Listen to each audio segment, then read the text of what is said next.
You ask Tiger to calculate. This deals with linear inequalities with one unknown.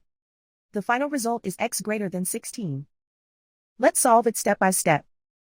Group all constants on the right side of the inequality. Subtract 130 from both sides.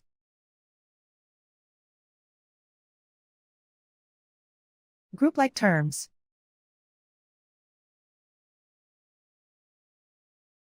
Simplify the arithmetic.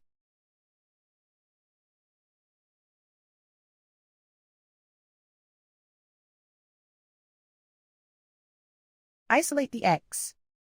Divide both sides by 25.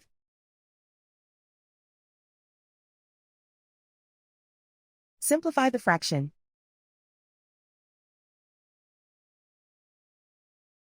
Find the greatest common factor of the numerator and denominator.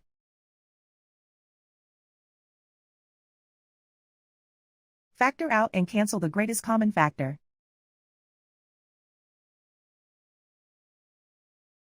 Plot the solution on a coordinate grid. And so the final result is x greater than 16.